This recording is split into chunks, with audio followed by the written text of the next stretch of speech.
What's going on, guys? It's Jimmy here. Welcome to our daily show where we discuss everything going on here in our country that you need to know about here on a daily basis. We got some major stuff for you guys here in this video that you got to know about here. And if you're new to our YouTube channel, make sure to click the subscribe button down below. And thank you so much for liking and sharing these videos. Let's jump right in. Okay, first up, there's more than 40 million people under threat for severe storms that could whip up tornadoes, hail, and damaging winds, especially in the South. Take a look. Big weather story, watching areas of the southern United States for severe weather over the coming several hours and back towards the western U.S. Parts of at least 13 states with winter weather alerts and in places upwards of 2 feet of fresh snow. Now, some of this not unheard of when you factor in the higher elevations of the Wasatch and even parts of the northern Rockies, but even some areas across the lower lying regions around Seattle and Portland expected to tap into at least some snow in the coming several days, and we get multiple rounds of it here, possibly over the next several days as well. But off towards the eastern United States, quick moving disturbance does prompt an active severe weather pattern later on Tuesday afternoon and Tuesday night, and a moderate risk, that is a level 4 on a scale of 1 to 5, has been issued across areas of the southern United States there on Tuesday afternoon and Tuesday night. It does include places such as Jackson, Mississippi there, where the threat for damaging winds, but really more prominently now, large hail as large as golf ball size hail in diameter, and potential for long track tornadoes all exist there. Again, Tuesday afternoon, Tuesday night, even early Wednesday morning.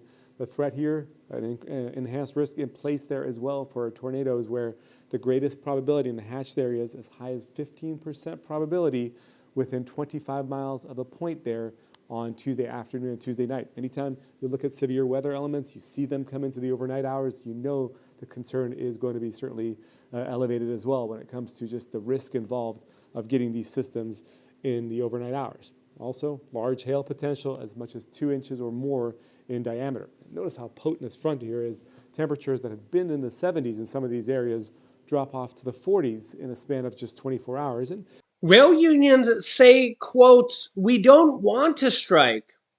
We want what's just," as it's looking more and more likely that they are going to strike.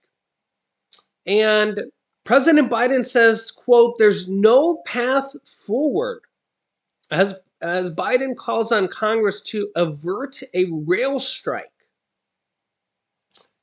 Yeah. And a lot of rail workers don't like Congress intervening and may walk off the job if Congress actually does so. Here's what the House of Representatives has to say. Take a listen. On the subject of the rail strike, or to avoid the rail strike, the president made his statement yesterday.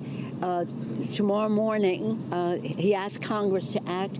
Tomorrow morning, we will have a bill on the floor. Stenny said we could come up as early as 9 o'clock in the morning with the legislation that accepts the original agreement plus the additional benefits that were gained in further discussion. I salute the President and Secretary Walsh for their leadership in improving that. That was a negotiation between labor and the railroads, presided over by the President, the administration. And so we will bring that agreement to the floor. It's not everything I would like to see. I think that we should have paid sick leave. Every developed country in the world has it. We don't. But nonetheless, we have an improved situation, and again, I don't like going against the ability of unions to strike, but weighing the equities, we must avoid a strike. Jobs will be lost, even union jobs will be lost, water will not be safe, product will not be going to market. It is, we could lose 750,000 jobs, some of them union jobs. That must be avoided. Now, if Congress intervenes and actually gives the rail workers what they want, this could be a good thing for the rail workers. If they intervene and don't give the rail workers what they want, well, then it might not be a good thing. So I'll keep you posted here on this, and we will see We will see. On the other hand, if they just give the rail workers what they want, but the rail owners and the rail businesses don't approve of. See, this is the problem here, is that it's a tough situation, and remember that it, it's also a tough situation because all this ends up costing the consumer more as well. We already know how bad inflation is, and all these workers obviously want more money, but this also ends up making the transportation costs more. Um, this is the tough reality of things. So when everything being transported costs more, who ultimately ends up paying for it? Us, the consumers. So when you go to the grocery store and you realize how expensive food is, when you go to the gas pump and you realize how expensive gas is, when you go to Walmart and you realize how expensive household items are, a lot of it is because of transportation costs, gas costs, diesel costs, railroad costs, rail costs, and now they're going to go up even more. Yeah, so I get that everybody wants to have a good wage, and I get that it's part of life. But ultimately, the consumer ends up paying for it, which is me, you, and family members, and everybody around the world. This is just how inflation works. So a lot of people don't quite realize that, and everybody always wants somebody to blame. It always mostly happens to be whoever the current president is. Right now it's Biden. It used to be Trump, and yeah, it's just kind of a crazy way that works. I wanted to show you guys something interesting I was looking at here yesterday. Let's show you guys something here. I get a lot of comments on oil and gas and production here. Let me show you guys this. Okay, here is this is directly from the government, the U.S. Energy Information Administration, the EIA. This is our weekly oil production output. Okay, weekly U.S. field production output. This is probably about the best zoom I can get here, and you can see here. This goes all the way up to basically last week, and that might be about the best zoom I can get there. Okay, you can see here our weekly oil output is almost the highest it has ever been. Okay. The highest it was ever been was right before the pandemic. This is oil produced, or thus thereby gas produced in the US. The highest was right before the pandemic, and you can see here it dropped dramatically right after the pandemic. So in March of 2020 was the highest. It was 13,000 barrels per day. And then it dropped dramatically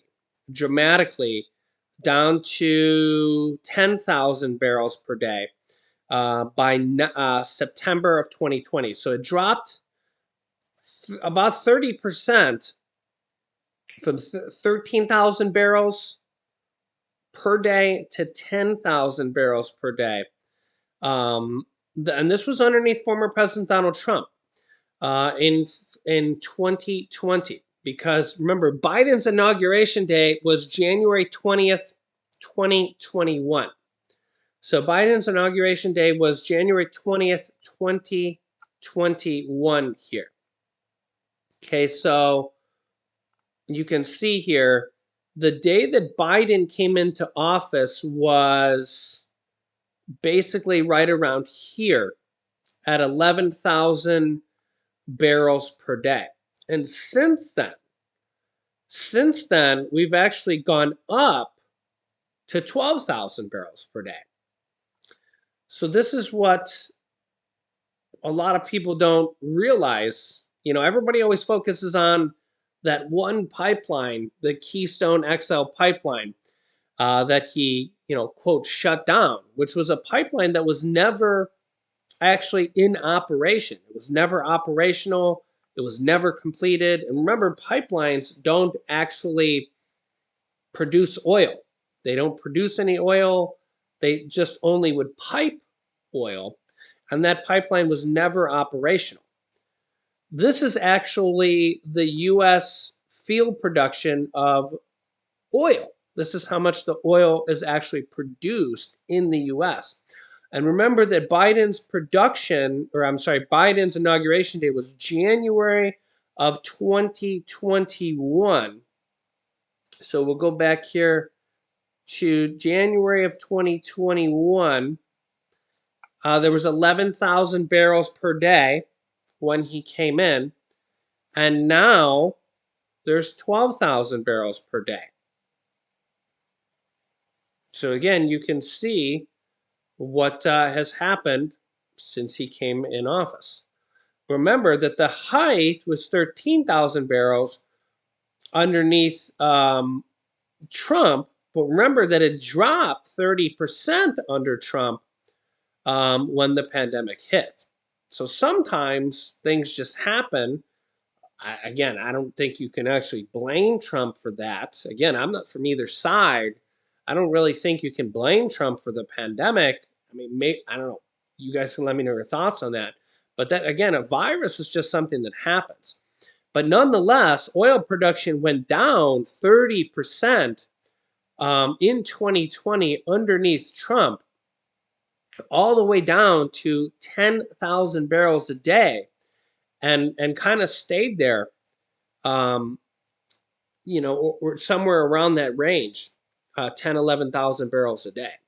The biggest problem here is now is these oil and gas companies are artificially not really raising production that much.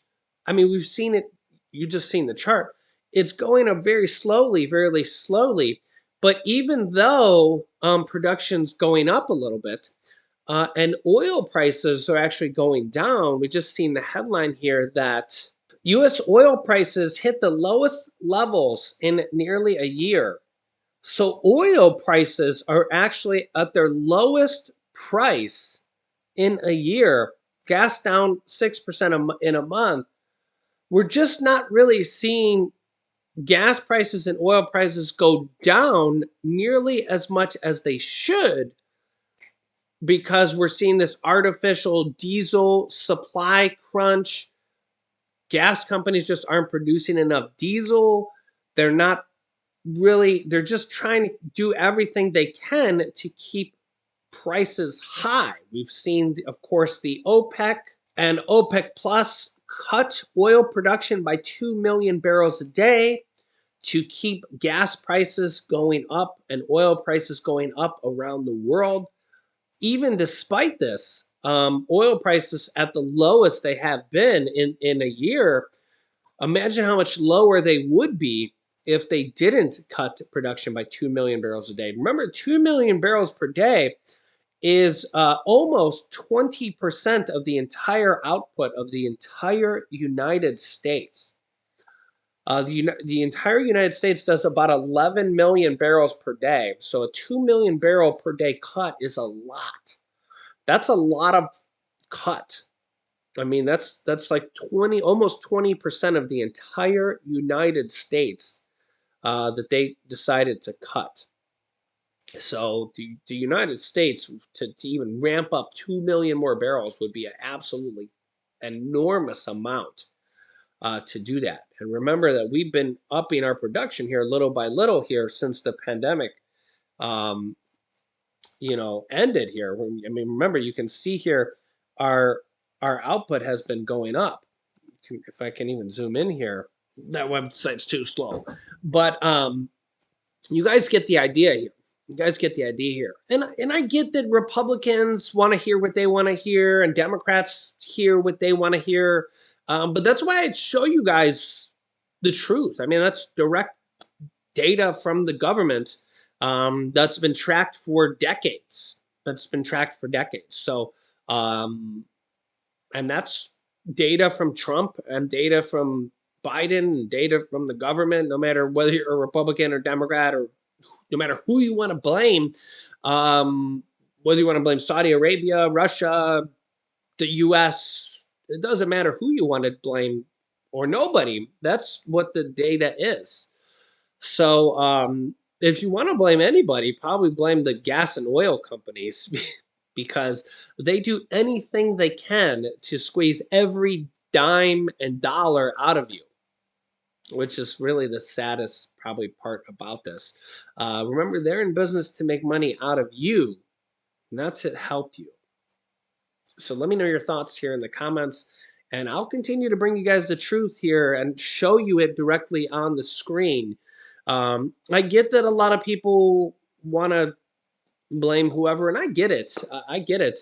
But that's why I try to show you guys everything on the screen so you guys can see it and make your own decisions. You guys can let me know your thoughts here in the comments, and I'll keep you up to date here with everything going on here in our country on a daily basis. So make sure to subscribe down below to our YouTube channel. It's completely free to do so. New videos come out here every day at 10 a.m., 3 p.m., and 8 p.m. Eastern Standard Time.